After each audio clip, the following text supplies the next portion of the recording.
you can win this 2010 Evo 10. Every $5 you spend at 53supply.com gets you 1 entry. Plus, you get really nice merch that fits well and looks good. If you have any more questions about the entry, you can go to 53supply.com. We have all the terms and conditions there. Good luck.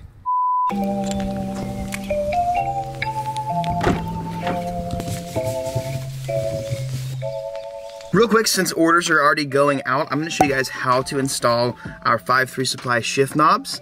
These things are so sick. People ask if they are weighted. Yes, they have weight to them. The weight's on the site, but I would say they're pretty weighted. But they also just look really cool. Dude, check it out. It's just so cool. Now when you open the box, you'll see you obviously have the shift knob. Then you also have thread adapters. Every type of manual transmission you can make this work with. So you'll have 3. You basically find the one with the hole that matches yours, which is this one right here, and you actually are gonna be able to thread it. So what you're gonna do is you're now gonna screw the shift knob onto this, even it up so it's perfectly even. It can stand still by itself all the way straight up, and then you just start threading it on. It helps if you press down on it while you're trying to screw it in, because you're actually making the thread.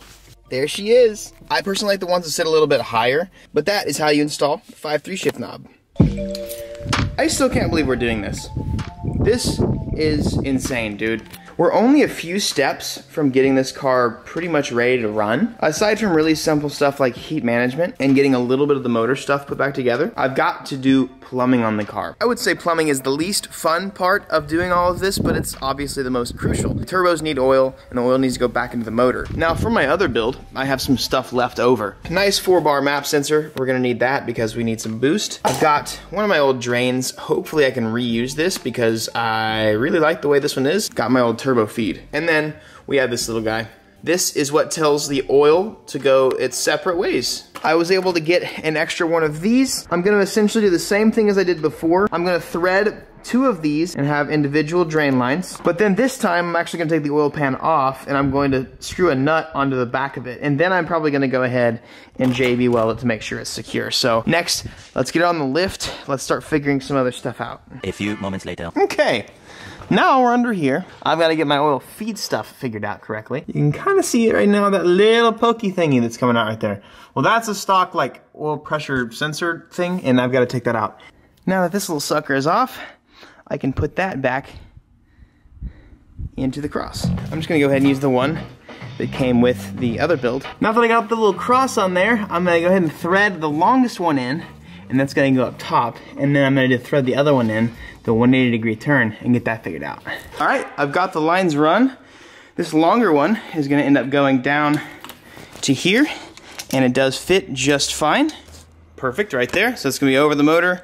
And this one is a little shorter, so it's gonna be going right to this guy right there. Anyways, next step I gotta do is actually take everything off. We need to start worrying about the heat management of this. And right now, before we start getting everything put back together and tuned and stuff, while I'm waiting for the plumbing stuff, right now is a great time to do that. This is the header, exhaust manifold, whatever. That's gonna make this oil really, really, really hot, and it might even hurt the line. Also, this is going to make the compressor housing hot. It's gonna make the intake temp to this turbo really hot, and it's just gonna make everything really hot. So I need to make sure I'm also wrapping that. I need to wrap the downpipe, and then obviously we have the PTP turbo blanket for this. Thank you, PTP. They did send us 2 turbo blankets, one T25, one T3 for this, so it's gonna be awesome. Good heat management stuff, and it should work. So I'm gonna go ahead and get started on this. We have to take all of this off.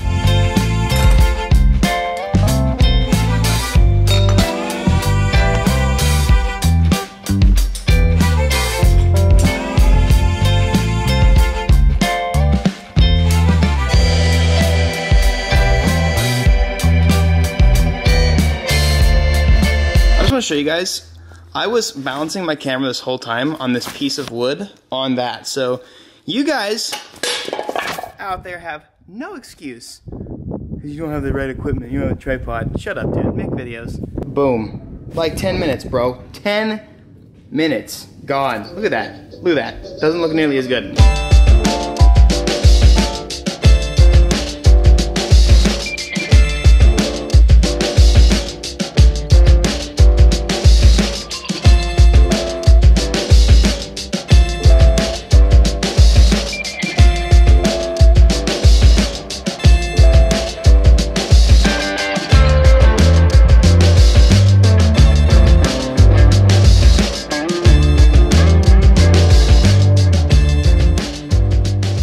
So everything's turning out pretty good. It's definitely super time consuming and also very itchy. It gets a little, dude, Keely, what are you barking at? Just gets a little itch and you definitely gotta wear gloves. Now, you guys saw, I wet the other stuff down. If you use the PTP stuff, you don't have to wet it down. This stuff is really good. Usually the other stuff, you have to wet down. I still like to do it because it tends to make it a little more easy to use. Now I'm wrapping the wastegate dump right now because the wastegate dump is going to be really close to the slave cylinder. So I am actually just gonna do one more little wrap right here. Just zip tie it and it'll keep the heat inside this. Easy peasy, now just pull it through. Hold that, start twisting it, and that makes it tight as heck. I didn't try and do a superb job on this one. Really, I was going for function, but I did an okay job on the other two. So, I ended up doing not only this, what you guys just watched, I ended up doing the downpipe. This one's not as pretty as I could have done. I need to go ahead and chop off some of that excess, but it's really important that I went ahead and saved some heat around this area. I mean, especially since it's gonna be right around where the coolant is flowing. This is going to make a lot of heat. There's a lot of work going on here. I did the manifold and oh my God, I never want to do a manifold again. But it actually ended up turning out okay. Because of the craziness towards the bottom, I couldn't wrap anything around that, but like I ended up twisting, turning, tying things. And honestly, it turned out really good. It took me like an hour, maybe an hour and a half to do this, but I also messed up a few times and cut the wrong length. But I mean, it's very tight on there. And I did end up wetting this one because it tends to be a little easier whenever you do wet it. So the PTP stuff works really well and super easy to use. I need to go ahead and cut off all the little excess frillies and stuff. But it turned out really good. Now, I really wanted to get some gold heat tape for this stuff, but unfortunately nowhere around here sells any of it in stock. So I just ordered some off of Amazon. It's like really cheap. It's like $7 a roll or something like that. When O'Reilly's has like their silver stuff for like $50 for 2 feet. So I ended up buying stuff for this. We're not gonna be able to do that today. But as far as heat management goes, we are now managing the heat, and it's super easy to take these two charge pipes off and wrap those up with some heat tape. So no worries there. And in the meantime, I've been working on this turbo. I didn't really think about it at first. Usually, I'm used to turbos having 2 bolts up top so you can actually put a feed in. And so I bolted the feed up to here, which is actually the drain. I will have to go ahead and reclock this, so turn it completely 180 degrees the other way. Just the center housing though, which is gonna be pretty simple. Then this side up here is gonna be the feed.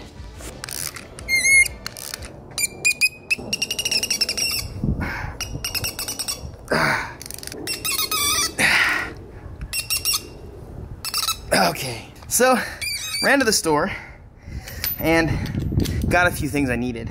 And I did a custom Evan fab on something I need for the turbo. So originally this was the regular like 7/16 by 20 to a 5/8, some sort of thread. Then I shaved it down, told it what to do, and now it's the M12 that I need to go into the turbo feed. Pretty much the same thing I had to do to the other turbo because it's so hard to find metric stuff these days, dude. And I say this all the time, ladies, if you see your man's out with this tool set in the garage, go back inside. Don't talk to him. With a little bit of magic, I got it. So we've got a turbo feed on here now. I do need to try and get something for this. I'm gonna look online to see if I can get something like this to a 10A in fitting. That would be perfect. But that was the last of it for the turbo stuff. Now, I can put the blankets on and start getting the turbo stuff back together and on the car. First things first, I'm gonna go ahead and start getting the blanket on the T25. And we also, since I have enough space, I'm gonna put the turbo onto the manifold before it all goes in.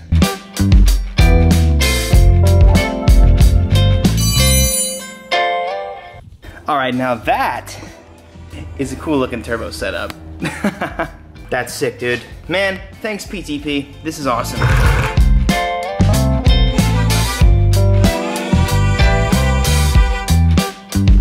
And the last piece of the puzzle today, okay, bye, is putting on the T3 blanket. This one's a little easier. Kind of slides over. Now I gotta strap these two little guys together, as you can see. There she goes. But look at that. We have got wrap on the manifold, wrap on the T25, wrap on the up pipe, wrap on the T3, and we've got both turbo feed lines run appropriately. Now I did get the correct hoses, some new ones. This was from Kevin's shop, left over just for fab purposes, but just so you guys can maybe bust one, I don't know, whatever you guys want to do. Pop that little boy on there for you. Oof, hold up, one more. Pop his little boy on there. Oh, baby! Woohoo! Now, I will still go ahead and do some gold tape, some heat tape on this, and then heat tape probably on most of this as well, just to keep these pipes cool. This pipe needs to stay really cool so the intake temp on this turbo can stay low. Only thing left to do now is the drains and then the plumbing for the coolant. I'm gonna wait to do that because Mishimoto's gonna be sending us a new radiator and some hoses and stuff like that. And I'm gonna wait to do the drain while we're at Ethan's shop because we have to take off the pan again. We have to tighten down the rods and stuff like that. We got them, we didn't have a torque wrench whenever we did everything, so we gotta go back through, recheck all the specs, make sure everything's good, and then start it. Big thanks to the team that puts up with my garbage and my mess and that puts up with my crazy ideas. This was just a simple idea, and it's now a reality. And by the way, I kept on calling it a sequential turbo. I don't know why I said that. This is a compound setup. So, and it is, I will say at the beginning was the world's first, but I think there's somebody up in Canada that like just did one, but they like pieced it together. But we're gonna just call it the world's first. Guys, my daily advice for you today, something I was thinking about earlier, I think about a lot of things. The biggest loss in life isn't necessarily death. Death is not the greatest loss in life.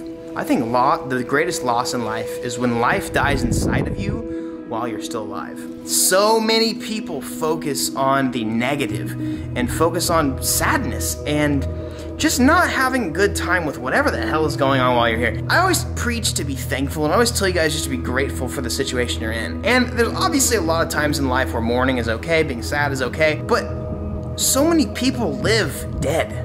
Life is so precious and important to take advantage of. I studied finance in school. I'm a big advocate for saving and being smart financially, but so many people while they're here worry about money. And I'm not saying you should go to the club every weekend, blow all your paycheck, because that is incredibly irresponsible, but like, have fun with the things. Like, if you're good with money, I'll say, don't just hoard it and wait until you're 65 to go on a couple vacations when you're too old to enjoy things. Like, enjoy some things in the present. You don't have to blow your money, just enjoy your knees while they last. Enjoy your hands while they're here, your eyes and your mouth and your body while it's in shape and while you're in good condition. The biggest loss in life is when your life is exhausted out of you because you're focusing on dead things, dumb things, things that ultimately don't matter. So I encourage you guys today to live a life that's alive.